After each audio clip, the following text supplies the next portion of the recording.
그러므로 형제들아 내가 하나님의 모든 자비하심으로 너희를 권하노니 너희 몸을 하나님이 기뻐하시는 거룩한 산 제물로 드리라. 이는 너희가 드릴 영적 예배니라. 너희는 이 세대를 본받지 말고 오직 마음을 새롭게 함으로 변화를 받아 하나님의 선하시고 기뻐하시고 온전한 뜻이 무엇인지 분별하도록 하라. 아멘. 여러분, 어제 우리가 세부대와 헌부대에 대한 얘기를 했고 우리가 안에 있는 헌부대에 대한 얘기를 좀 했습니다. 이것은 제가 생각하고 있는 것이 아니라 말씀 안에 있는 것들을 찾아서 여러분과 함께, 첫 번째는 무엇이냐면 우리 안에 사랑이 없는 마음을 갖고 그것을 발견했을 때 그건 헌부대입니다. 그 사랑이 없는 마음이 발견되어졌을 때 우리는 자복하고 회개하며 주님 앞에 정직해야 합니다.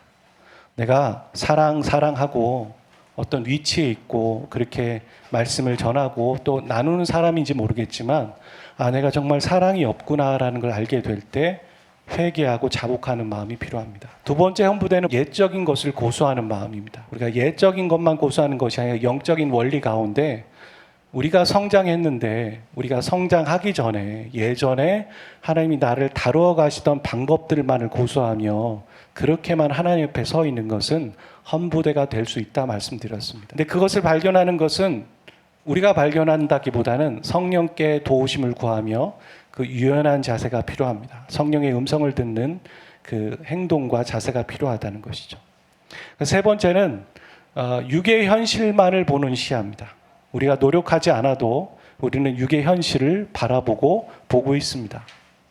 경제가 어떻고 사회가 어떻고 전쟁이 일어났고 또 휘발유 값이 올라가고 이런 것들은 다 알고 있습니다. 하지만 그에 반해서 우리는 영적인 것을 보는 시야가 현저히 떨어진다는 겁니다. 그래서 우리가 외줄타기 균형을 잘 잡기 위해서 영의 현실을 보기 위해서 우리는 위의 것을 의도적으로 사모하고 생각하라고 골로새서 3장은 얘기하고 있다는 것이죠. 의도적으로, 정서적으로 또 지적으로 하나님의 말씀을 읽고 묵상하고 또한 찬양하며 그분을 높여드리는 이런 위의 것을 바라보는 게 있지 않은 이상 우리는 헌부대가 되고 그 세술이 되는 하나님의 용서와 사랑을 우리가 담아서 그걸 다른 사람에게 흘려보낼 수 없다는 거죠. 여러분 생각해 보십시오. 내가 그동안 사람들에게 하나님의 선한 영향력을 왜 흘려보내지 못했을까? 그 중에 하나는 우리가 헌부대를 갖고 있기 때문에 내 통로가 부족하고 그 헌부대 안에 세수를 담을 수 없기 때문이라는 것을 발견하게 된다는 것이죠. 이런 얘기를 하면서 오늘의 말씀을 들어가려고 합니다. 여러분 율법이 몇 개인 줄 아세요? 저도 세보지 않았지만 어떤 사람이 그거 세봤습니다. 613가지라고 그렇게 얘기를 합니다. 예수님은 땅에 오셔서 그렇게 두 가지로 딱 정리하셨죠. 그게 뭐냐면 하나님을 사랑하는 것과 이웃을 사랑하는 거야. 이렇게 딱 정리를 해 주셨습니다. 그러니까 율법을 지키고 말고가 아니라 그것은 바로 하나님을 사랑하기 위한 동기 안에서 율법을 지키는 것이고 또한 동시에 연결되어 있는데 이웃을 사랑하는 동기 안에서 그 법을 지켜나간다라는 것이죠. 이런 것처럼 예수님이 그 두 가지로 율법을 정리하신 것처럼 이 그리스도인의 어떤 영적 생활, 성화된 삶을 살아가는 것에 대해서 바울은 두 가지로 정리하고 있습니다. 여러분 로마서는 크게 두 부분으로 나눌 수 있어요. 1장부터 11장 그리고 12장부터 16장. 이거 제가 로마서 강의할 때 몇 번 얘기했고 두 부분을 나누는 거에 접속사는 그러므로다 이렇게 말씀드렸습니다. 그래서 1장부터 11장은 표현하면 칭이죠. 칭이. 구원에 이르는 길, 하나님이 어떻게 우리를 구원하셨는가. 그리고 12장부터 마지막까지는 그리스도인의 성화되는 삶, 어떻게 성화하면서 살아갈 것인가. 칭의와 성화로 딱 나눠진다고 볼 수 있죠. 근데 이 12장부터 16장까지의 성화되는 삶에 대한 요약이 뭐냐면 12장 1절부터 2절. 오늘 우리가 읽었던 본문입니다. 1절부터 2절은 구원받은 자가 어떤 삶을 살아가야 되는지에 대해서 정확하게 얘기를 하고 있어요. 저도 어떤 사람에게 성화가 뭐예요? 저한테 물어본다면 저는 정말 12장 1절부터 2절을 얘기할 것 같습니다. 많은 얘기를 할 수 없다면 짤막하게 짧은 시간에 그 이야기를 그 사람에게 전달해야 된다면 그리스도인의 성화된 삶이란 로마서 12장 1절부터 2절입니다 라고 얘기할 것 같습니다. 근데 1절은 뭐로 정리할 수 있냐면 바로 예배하는 삶에 대한 얘기를 하고 있고 2절은 분별하는 삶에 대해서 얘기를 하고 있습니다. 여러분 계시록에 보면 마지막은 어떤 싸움이 될 것인지에 대해서 얘기를 하고 있어요. 마지막은 세상을 예배할 것인가, 마귀를 예배할 것인가, 또 돈을 예배할 것인가, 그런 얘기들을 하고 있는 거고, 또한 반대로는 하나님을 예배할 것인가, 너는 어떤 것을 선택할 것이니? 라는 예배의 전쟁이라는 걸 알게 돼요. 마지막 때가 되면 더더욱더. 그런 싸움에서 우리는 바른 예배관을 가지고 있어야겠죠. 예배가 무엇인가? 그것에 대해서. 여러분 1세기 사람들은 예배하면 뭘 생각했겠습니까? 예배 드린다는 건 자신의 삶이 아니라 여기 와서 예배당에 와서 어떤 예배 처소에 와서 예배 드리는 것을 예배라고 얘기를 했습니다. 그곳에 와야지만 예배 드린다 이렇게 생각했다는 것이죠. 우리가 1970년 80년도까지만 해도 어찌 보면 한국교회는 예배당에 와서 예배 드리는 것만 예배다 이렇게 생각했고 성전 중심의 건물 중심의 신앙생활을 했던 것 같아요. 근데 지금 코로나 때 어떻습니까? 어쩔 수 없어서 온라인 예배를 드려봤기 때문에 사람들은 온라인 예배에 익숙해지기도 하고 또 온라인 예배가 있기 전에 사람들 안에 좋은 말씀의 바른 생각들을 나눠서 삶도 예배다. 우리는 직장인 선교사다. 이런 마인드들을 얘기했죠. 이런 것처럼 삶이 예배라는 것이죠. 그런데 이 이야기를 1세기 그 성도들에게 얘기하는 거죠, 바울은. 얼마나 쇼킹했겠습니까? 나는 여기 와서 예배 드리는 것만 예배라고 생각했는데 바울은 12장 1절에서 뭐라고 합니까? 너희 몸을, 이 몸이라는 건 우리의 몸만 얘기하는 게 아니죠. 우리의 삶 전체를 하나님께 기뻐하시는 산제물로 드리는 것이 우리가 드려야 될 영적 예배가 아니라 다른 표현으로는 거기에 헬라어 원어는 마땅한이라고 써 있거든요. 그러니까 그리스도인의 마땅한 예배란 우리의 삶을 그리스도께 드리는 삶의 예배가 마땅한 예배다 이렇게 말하고 있다는 것이죠. 오늘날처럼 온라인과 삶의 예배를 드리는 곳에 치우쳐 있는 사람들에겐 또한 이것은 뭡니까? 공적인 예배도 같이 드려야 된다는 얘기를 하는 거예요. 바울은 공적인 예배를 버리고 삶의 예배만 드려야 된다 그 말을 하고 있는 게 아니죠. 두 가지 다가 균형 맞춰 가야 된다 그 말을 하고 있어요. 우리가 드리는 현장에서 드리는 공적인 예배와 또 삶에서 드리는 예배가 같이 가야 된다. 그런데 1세기 크리스찬들에게는 현장 예배만 드리고 있었기 때문에 삶의 예배가 그들에게 필요한 메시지였을 것이고, 그렇지만 오늘 우리에게는 어떻습니까? 온라인 예배가 익숙한 사람들에게는 또한 공적인 예배와 제의적인 예배가 같이 병행되어져야 된다. 그 말을 하고 있다는 것입니다. 그러니까 어떤 예배가 아니라 우리의 삶 전체가 하나님께 드려진 바 되는 그런 예배가 진정한 그리스도인의 마땅한 예배관이고 예배라는 것이죠. 그렇다면 삶의 예배란 뭘까요? 삶에서 걸어가면서 예배 드리는 것만 예배일까요? 아니에요. 진실된 삶을 살아가는 것 자체가 예배예요. 내가 크리스찬이기 때문에 양심을 지키고 다른 사람과 다르게 신앙의 양심 때문에 선한 일을 하고 있다. 진실된 삶을 살고 있다. 바울은 뭐라고 하냐면 그거 예배다라고 얘기하는 거죠. 하나님께 올려드리는 예배다. 이해하셨습니까? 그러니까 우리의 삶이 예배인데 우리는 삶은 무너져 있고 어찌 보면 공적인 예배도 온라인 예배로 대체하는 예배를 드리고 있다면 그는 그리스도인의 바른 예배관을 갖고 있지는 않다라는 것이죠. 그래서 삶이 다시 한번 회복되어져야 합니다. 또한 삶과 함께 공동체 예배가 같이 병행되어져서 서로 시너지를 주고 힘을 줘야 하는 것이죠. 우리가 주일에 예배를 드리잖아요. 주일은 달력을 보시면 맨 끝자락에 있지 않고 처음에 있잖아요. 한 주를 시작하는 겁니다. 한 주를 예배로 시작하고 또 공적인 예배로 시작하고 공동체 안에서 힘을 얻은 다음에 동시에 세상에 나가 파송되어서 살아가는 것이죠. 그리고 다시 세상에서 어찌 보면 치이고 힘들어진 가운데서 다시 돌아와서 공적인 예배에서 서로 위로하고 힘을 얻고 다시 돌아가는 예배.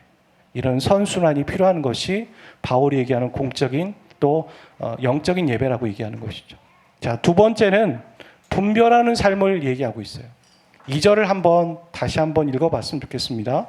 너희는 이 세대를 본받지 말고 오직 마음을 새롭게 함으로 변화를 받아 하나님의 선하시고 기뻐하시고 온전한 뜻이 무엇인지 분별하도록 하라. 여러분, 여기에서 분별하는 게 되게 중요한 것인데, 이 하나님의 선하시고 기뻐하시고 온전한 뜻이 무엇인지 분별하는 데까지 가기 위해서 뭐가 먼저 전제되어야 되냐면, 이 세대를 본받지 말고 마음을 새롭게 함으로 변화를 가져야지만 그제서야 하나님의 선하시고 기뻐하시고 온전한 뜻이 내 안에서 분별되기 시작하는 것이죠. 여러분, 이 절을 곰곰이 묵상해 보면 뭐를 전제로 깔고 있는지 아십니까? 크게 두 가지인데요. 첫 번째는 우리가 정말 죄로 찌들어 있구나. 그래서 이런 과정 거치지 않으면 하나님의 뜻을 모르는구나. 그냥 내 뜻대로 살아가는구나. 세상의 뜻이 하나님의 뜻인 것처럼 살아갈 수도 있겠구나. 그게 전제되어 있죠. 여러분, 그거에 동의하셔야 됩니다. 그러니까 우리가 먼저 이게 내가 원하는 뜻인가 하나님의 뜻인가 이 정도로 생각할 것이 아니라 이 세대를 본받지 않고 마음으로 변화를 받아야지만 그제서야 보인다는 것이죠. 노력이 필요해요. 시간이 필요한 것이고 기다림이 필요한 것이죠. 첫 번째는 우리가 참 죄로 찌들어 있다. 그걸 알 수 있는 것이고, 두 번째는 본받는 것과 마음을 새롭게 하는 것은 이 영어 성경만 봐도 크게 달라요. 본받는 것은 컨폼이라고 써 있어요. 이건 번역하면 흉내내는 거예요. 누구를 흉내내죠. 우리 젊은 친구들이 아이돌 흉내내지 않습니까? 그대로 옷 입고 그대로 화장하고 그대로 하는 거. 그런 게 흉내내는 거죠. 근데 여러분들도 흉내냅니다. 저 자매가 좋은 백 들고 있네? 나도 좋은 백 사야지. 저 사람이 좋은 차 타고 있네? 나도 좋은 차 타야지. 그냥 단순한 논리지만 흉내내고 있는 거예요. 눈으로 보이는 거고 마음을 뺏기는 거. 그러면 결코 하나님의 뜻을 분별할 수가 없어요. 그건 흉내내는 거예요. 컨폼. 그런데 마음을 새롭게 함으로 변화를 받다. 이 변화는 트랜스포메이션이에요. 완전 그 자체가 변해지는 거예요. 근데 이 변화는 외적인 변화를 말하지 않아요. 내면적인 변화죠. 근데 본받는 컨폼은 뭡니까? 눈으로 보는 거고요. 외적인 거고요. 그러니까 그리스도인이 외적인 것에만 관심을 갖고 치우친다면 그는 결코 하나님의 뜻을 분별할 수 없습니다. 외적인 것이 아니라 마음을 새롭게 하고 내 마음이 어떤 변화가 있고 내적인 것에 관심을 갖는 자가 그제서야 조금씩 하나님의 뜻을 분별하는 시작에 다다를 수 있는 것이죠. 제가 크게 두 가지가 전제되어 있다고 그랬잖아요. 첫 번째는 우리가 죄에 찌들어 있다. 두 번째는 뭐냐면 바울도 알고 있고 그리고 로마 교인들도 알고 있지만 드러나 있지 않은 단어예요. 한번 설명해 볼까요? 우리가 오직 마음을 새롭게 함으로 우리 사람이 트랜스포메이션, 완전 바뀌는 것은 우리 능력으로 가능할까요? 예. 두 분이 빠르게 어떤 자매님 아니요 절대 안 됩니다. 이렇게 얘기를 하는데 맞습니다. 변할 수가 없어요. 그래서 왜 그런 말 있잖아요. 사람은 고쳐 쓰는 거 아니라고. 이런 얘기 들어보셨어요? 그런 것처럼 사람 변하지 않습니다. 잘 변하지 않습니다. 저는 완전 변하지 않는다고 저는 함부로 얘기하지 못해요. 왜냐하면 하나님이 변화시키실 수 있으니까. 그러니까 바울도 알고 있고 로마 교인도 알고 있는데 겉으로는 드러나지 않은 거. 그게 뭐냐면 마음을 새롭게 함으로 변화받는 것 안에는 성령의 역사가 반드시 필요한 거예요. 그래서 이거는 수동태로 되어 있어요. 변화를 받는 거예요. 내가 변화하는 게 아니라 변화를 받는 거예요. 성령께서 나를 이끌어 주셔서 내가 컨폼했던 사람이 트랜스포메이션 되는 거. 세상에 눈을 돌리고 관심만 갖고 눈에 보이는 것만 쫓아가고 열등감에 쩔어있던 사람이 정말 내 마음을 보고 내 마음에 사랑이 없음을 알고 내가 험부되라는 걸 알고 바뀌어가는 그 과정, 그 안에는 분명히 우리의 의지적인 결단 필요하죠. 주님 고쳐주세요. 주님 바꿔주세요. 분명히 필요합니다. 하지만 동시에 성령의 역사가 필요하죠. 자기의 능력으로 잘 살아왔던 사람은 이렇게 도움 안 구해요. 그래서 변화가 더딘 거예요. 자기 힘으로만 살려고 하죠. 왜요? 이때까지 한 번도 남의 도움 받지 않고 내가 생활 능력 좋았거든요.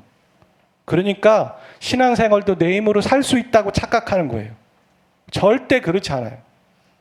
구원 자체가 우리 스스로가 아니라 하나님의 은혜로 받았던 것처럼 우리의 성화 또한 칭의도 그랬던 것처럼 우리의 성화도 성령의 역사가 반드시 필요해요. 예수님이 마지막 날 밤에 제자들에게 왜 내가 갈 텐데 너희들에게 성령을 주겠다라고 왜 얘기하셨겠어요? 성령의 의미를 보혜사라고 얘기하는데 원어로 따지면 그거는 보호자예요, 보호자. 옛날에 로마 군인들이 단검을 가지고 한쪽에는 방패를 두고 잘 싸웠습니다.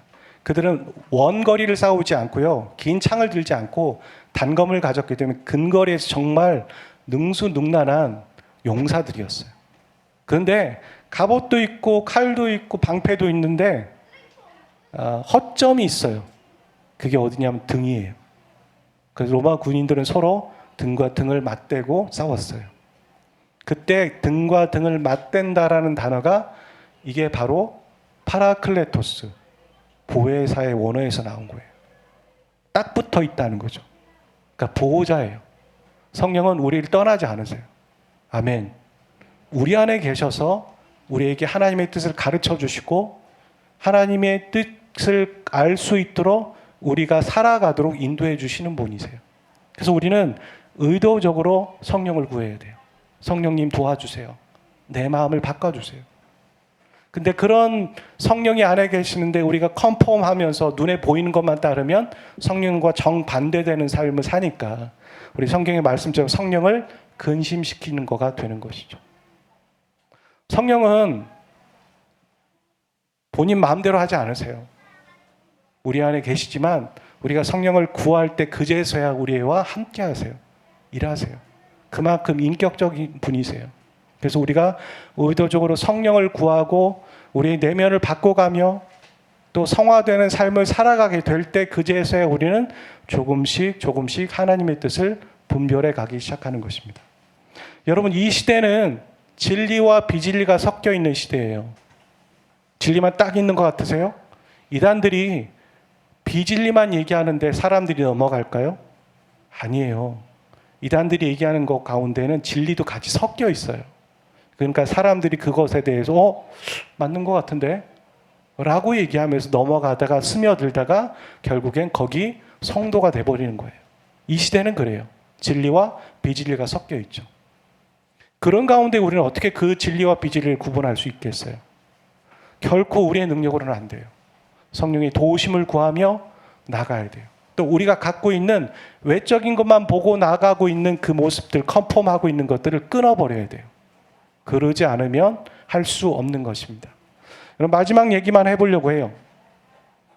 아브라함과 롯이 같이 아비집을 떠나서 서로 살다가 서로의 기업들이 많아지니까 그 양을 치고 또 동물을 치는 사람들의 종들이 서로 싸웠다는 거죠. 성경에 보면 창세기에. 그러니까 어떻게 했냐면 아브라함이 롯아, 우리가 너무 좀 좁은 공간에서 이렇게 서로 싸우는 것 같으니까 서로 좀 거리를 두자. 그래서 네가 좌하면 내가 우하고 네가 우하면 내가 좌할 테니까 네가 먼저 선택해. 롯한테, 아브라함이 조카 롯한테 그렇게 선택권을 줍니다. 그랬을 때 롯은 어떻게 합니까? 쭉 보다가 자기가 먼저 선택권을 갖고 있으니까 저는 저기요 이렇게 얘기했다는 거죠. 저는 저기요라고 얘기했던 그곳이 어디냐면 뭐라고 표현하냐면 성경은 하나님의 동산과 같았다라고 얘기해요. 하나님과 동산 같았던 것 같아요. 너무 좋았어요. 근데 거기를 성경은 뭐라고 얘기하냐면 소돔과 고모라였다 이렇게 얘기해요. 롯의 평가가 어땠다라고 얘기는 안 하죠. 하지만 뭐라고 합니까? 좀 아쉽다. 이런 뉘앙스인 것 같아요. 그가 선택한 곳이 하나님의 동산과 같았고 당장에 너무 좋아 보였지만 그곳은 앞으로 불의 멸망이 있을 소돔과 고모라였다는 거죠. 아시잖아요. 네.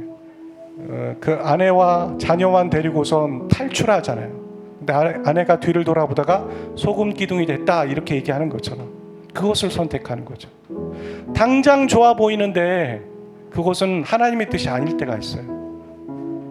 또 안 좋은데 그것이 오히려 하나님의 뜻이 될 때가 있어요. 아브라함이 그랬잖아요. 본토 친척 아비집을 떠날 때 분명히 하나님의 음성을 듣고 쫓았는데 그가 처음 경험한 건 기근이었어요. 당황스럽죠.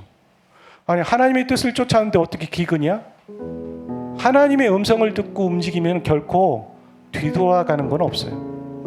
근데 우리가 정확한 분별을 하지 않고 하나님의 뜻을 묻지 않고 내 뜻과 여러 가지 합리성을 쫓아서 취합해서 나가다 보면 어찌 보면 우리가 선택하는 곳은 당장은 좋지만 나중에는 소돔과 고모라가 될 때가 있다는 것이죠. 좋냐 나쁘냐가 중요한 게 아니에요. 좋으냐 나쁘냐의 환경을 얘기하는 게 아니에요. 우리가 분별했냐는 거예요. 우리가 하나님의 뜻을 분별했으면 돌이키지 않습니다. 왜냐하면 하나님이 끝까지 인도하실 거라는 걸 믿기 때문이죠. 하지만 하나님의 뜻의 분별함을 받지 못하면 사람은 바람에 나는 겨와 같이 여기 갔다 저기 갔다 하게 되는 것이죠. 그리스도인의 슬기로운 신앙 영적 생활, 크게 두 가지를 말씀드렸어요. 새 우리가 기억했으면 좋겠어요. 첫 번째, 예배하는 삶. 예배에 성공하시는 저와 여러분 되셨으면 좋겠어요. 삶의 예배, 또한 동시에 공적 예배, 공동체와 함께하는 예배, 이거 같이 가져가셔야 돼요. 그래야지만 여러분 신앙생활 성공하고 성장할 수 있으세요. 두 번째, 분별하는 삶입니다. 예배와 분별하는 삶은 같이 연결되어 있는 거예요. 솔직히 우리가 언제 하나님의 음성을 들을까요? 우리가 술 먹고 있을 때, 사람들과 막 놀고 있을 때 하나님의 음성이 들리는 사람도 가끔 있죠. 하지만 대부분 어때요? 여러분 어떨 때 하나님의 음성을 들으십니까? 어떤 상황 가운데에서? 다 예배할 때예요. 하나님의 말씀을 필 때, 기도할 때, 공동체에서 예배할 때, 찬양할 때, 다 그럴 때예요. 대부분이. 왜 그럴까 잘 생각해 보세요. 하나님은 어디든 계시잖아요. 하나님은 어디든 계신데, 하나님은 구약의 사람 이스라엘 백성들에게 가나안에 들어갔을 때 내가 특별히 택한 곳에서만 예배 드리라고 얘기했다는 거죠. 왜요? 어디든 계시는데. 그게 우리의 연약함이에요. 우리가 다 할 수 있다라고 얘기하는 건 참 교만한 거예요. 하나님 의지하며 살아야 돼요. 어린아이가 다 할 수 있다라고 얘기하면 부모가 어떻게 해요? 걱정하잖아요. 아니거든요. 나 아빠가 필요해요. 나 엄마 힘이 필요해요. 나 혼자 살 수 없어요. 부모의 마음이 참 대견하죠. 도와주고 싶고. 단순한 거예요. 그래서 우리는 예배의 삶, 분별하는 삶을 살아가야 돼요. 그러지 않으면 이 마지막의 마지막을 우리는 잘 믿음으로 지켜갈 수 없습니다. 여러분, 한 살 더 드셨죠? 근데 한 살 더 먹었다가 아니에요. 제가 생각해 보니까 주님이 오실 날이 1년 앞당겨진 거고 우리가 더 가까워진 거예요. 그렇게 생각해 보셔야 돼요. 서신서에 보면 그 성도들이 주님이 오실 걸 기대하면서 기다렸단 말이죠. 근데 2000년이 지난 다음에도 안 오셨잖아요. 근데 지금은 정말 오실 거예요. 잘하면 우리 때 볼 수도 있을지 모르겠어요. 진짜. 그러니까 어떤 거냐면 어린아이가 막 잘 못하다가 마지막을 잘하면 사람들이 뭐라 합니까? 너 잘했다 이렇게 얘기하잖아요. 근데 잘했던 사람이 마지막을 망치면 너 못했구나 이렇게 얘기하는 것처럼 우리는 이때까지 좀 부족했을지 몰라요. 신앙생활 대충 했을지 모르고. 근데 마지막을 잘하면 돼요. 반짝이라도 주님을 위해 사는 거예요. 내 인생을 주님을 위해 살고 먼저 그의 나라와 그의 일을 구하는 거예요. 영혼들을 위해서. 그러면 되는 거예요. 그런 기회가 오늘 우리 모두에게 있는 거죠. 여러분, 예배하는 삶, 분별하는 삶을 살아가면서 이 마지막의 마지막을 잘 준비하고 성공하고 또 영적으로 슬기로운 삶을 살아가시는 저와 여러분 되셨으면 좋겠습니다. 두 손 들고 찬양합니다. 다시 오실 왕 여호와께 오직 주만이 나를 다스리네.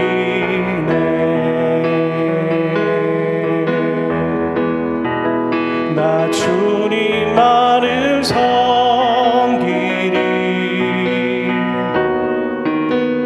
헛된 마음 버리고 성령이 연애 영혼 충만하게 하소서. 주님 앞에 죄